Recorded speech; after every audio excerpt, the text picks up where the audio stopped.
De fleste, der har hilst på Krauses mor, har nok ikke givet hende hånden. Nej, de har bare givet hende en pik i hånden, fordi det er sådan, hun ruller. Skulle man ikke have hils på Krauses mor i sit liv, har man nok været ret uheldig. Og i dag, der skal vi så se på verdens uheldige mennesker. Uheldige. Ja, det er altså uheldige CD-ROM diske. Vi har nogle links i beskrivelsen, hvor man kan støtte analfabeter og ordblandhed, hvis man kunne tænke sig det. I dag, der har vi, hvem har vi med? Vi har i dag Kraus FIFA med, vi har i dag Joko FIFA med, og FIFA med. Er vi klar på at se det? Tror I er selv i videoen, eller er I ikke? Jeg er ikke med. Altså, jeg er der ikke. Jeg er der ikke. Jeg er lucky. Hvorfor har du ikke det? JK. Stop med at gokke den flaske. Jeg er heldig. Jeg får lov til at sidde og optage de her videoer sammen med jer. Tjene en masse penge. Kom nu. Jeg har den samme stol som JK FIFA. Vi kan tjene flere penge, hvis I gad at trykke subscribe. Så tryk lige på det. Ja. Der er ikke så meget at sige. Lad os komme i gang med videoen. People are really unlucky. If you think your day is bad, just watch this video. You probably can't tell, but that case is higher than the back window. I guess in those situations, there's nothing else to do but walk away as though nothing ever happened. Han er ikke lige klar til at håndtere sig. Pizza making is a fine art, and this person clearly doesn't know how to do it right. We never expect it to fall down like that. This man did the clever thing and made sure his dog was tethered to the post on his porch. The dog was just too excited to be out in the snow to care, though. Drunk? The broken bridge is an illusion. The broken iPad not. Practicing sports indoors is never a good idea. Det er så meget fake. Altså, glasset er ikke i gang med at flække. Jeg er i gang med at flække. Det er bare... Nå, det er bare sådan opsat, at det ligner. Either this person's got some serious drifting skills, or the road's really slippery. If only cars could drive like that. What the fuck? Yeah. Just fall out of the sky. Sliding. Luckily, there's a video where nobody would believe it. This is what it looks like when things go right. But that's not what this video's about. So this is what it looks like when things go wrong. That's why you don't see roller skating waiters very often. We all like treats, but this girl wasn't expecting hers to be taken away like that. Better luck next time, I guess. It's generally a bad idea to show off in front of live TV cameras. Sure, it could work in your favor, but let's face it, the risks are now, there's nothing you can do about it. Sometimes mistakes just aren't your fault. This person didn't technically do anything wrong, but she still had to face the consequences.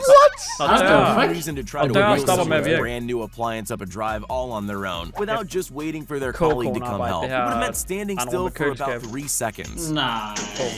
Being a waitress is stressful enough, but it's even worse when a famous person walks into the restaurant. It's best to stay calm and collected, but I can't say that's what happened here. Happens to the best of us. This is one of those moments where everything looks about as perfect as it can be. Not a single thing goes wrong, except the huge iron gate falling off its rails, putting it back up. When you're shifting around things at home, it's good to be careful. But sometimes tiny things can turn into huge disasters. The table's only touched, but it didn't pan out that way. Hold kæft, There are days where nothing seems to go right. This is definitely. Did he end up getting a flat tire is about the worst luck you can have. But don't forget, things can always get worse. If you ever thought that rescue missions were there to save you, you might want to reconsider after seeing this. There is a right way and a wrong way to carry an open can of paint. This is the wrong way. The only thing that could have been worse is if it slipped over. It's good to celebrate your achievements, but this isn't really the way you want to lift a trophy. I've never seen anyone go from so happy to so sad that quickly. You don't have to be good at sports to enjoy it, but a little bit of skill goes a long way. Otherwise, you end up looking like this guy. I'm sure getting rid of the roof wasn't part of the workers' plan, but he did a surprisingly good job.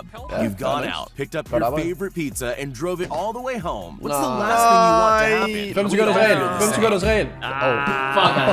Ja, det I loved and forcefully tried to tackle those steps at exactly the wrong moment. Little did she know that her every move was being recorded live for everyone to see. Every photographer spends their life looking for the perfect shot. This one probably thought a close-up of this skater was going to be it. Well, it could have been. Too bad he's out of a job. What's the worst thing that could happen when you're out on your motorbike?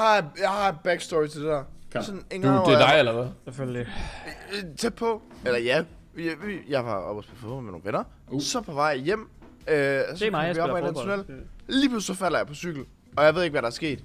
Og så kigger jeg bagud, og så kan jeg bare se mit hjul, det bare snurrer rundt. Og det er så fordi mit forhjul bare falder af lige pludselig. Mens jeg kørte. Cool story. Ja, Okay, så jeg får godt. JK, hvad siger du egentlig til, at vi kommer kærester og laver noget put i hulfest på hinanden? Kunne du tænke dig det? See anymore. One day. Så der er håb.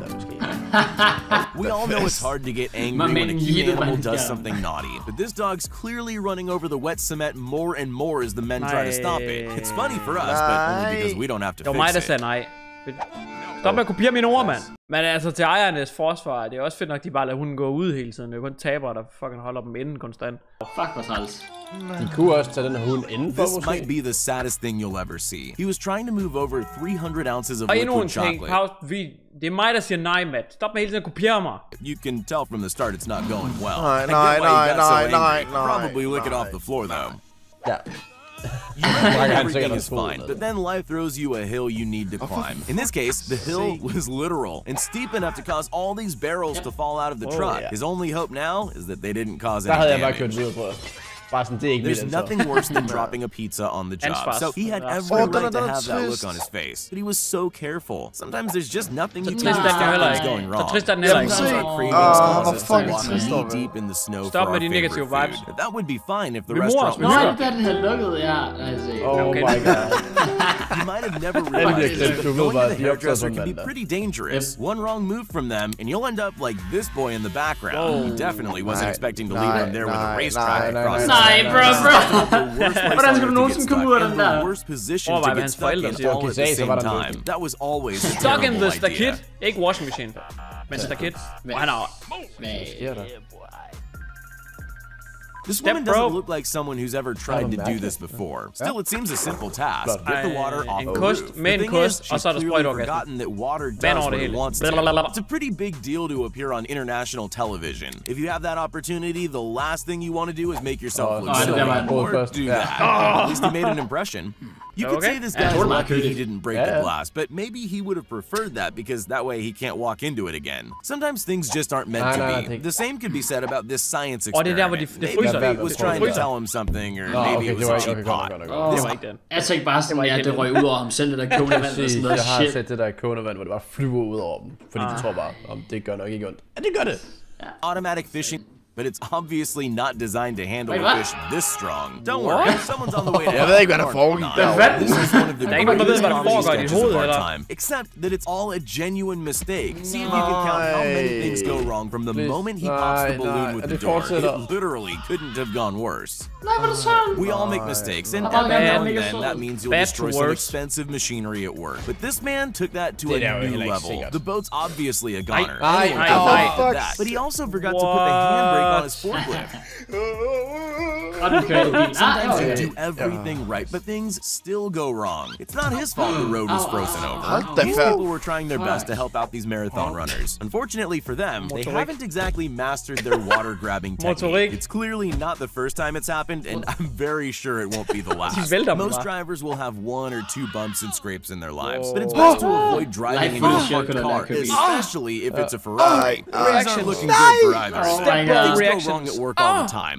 You just better hope you're not working with something expensive, like a whole lot of TV screens. He never stood a chance. He was on the floor with every display TV in the whole store. Dårlig stemning.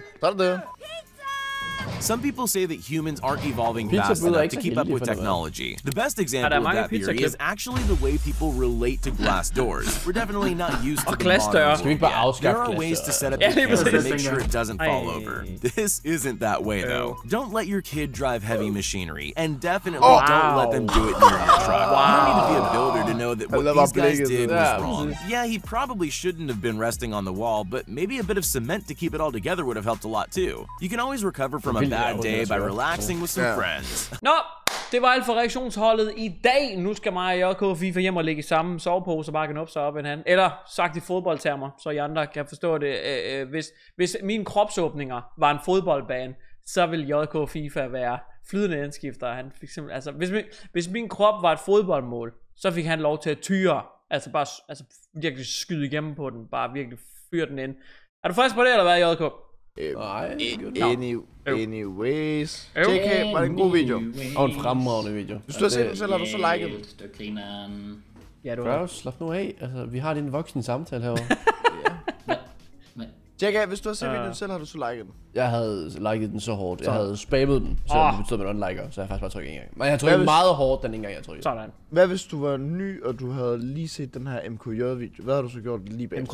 Så havde jeg lige overvejet lige at skrive en kommentar, om man ikke kunne komme med Kraus og erstatte ham med OpenG. Og så havde jeg trykket på abonner-knappen. Hey, yo! Okay. Eller komme med Matt. Og med det og erstatte ham. Tak fordi I gad at se med. Vi ses jo hver dag kl. 17, så vi ses jo igen i morgen. Ses i morgen. Og så må I jo skrive noget, hvad I skal have til aftensmad, mens I skal se MKJ-videoer, hvad I har spist. Om det er frysepizza, mexicansk pandekær, pasta med pesto, sushi, lasagne, spare ribs. Lasagne. Vi ses i morgen. Hej. Kæft, altså. Jeg svær, at Matt skal ikke lave flere outro. Jeg sad og røvkædede mig. Jeg havde nærmest lyst til at bare hoppe i havnen. Altså, what?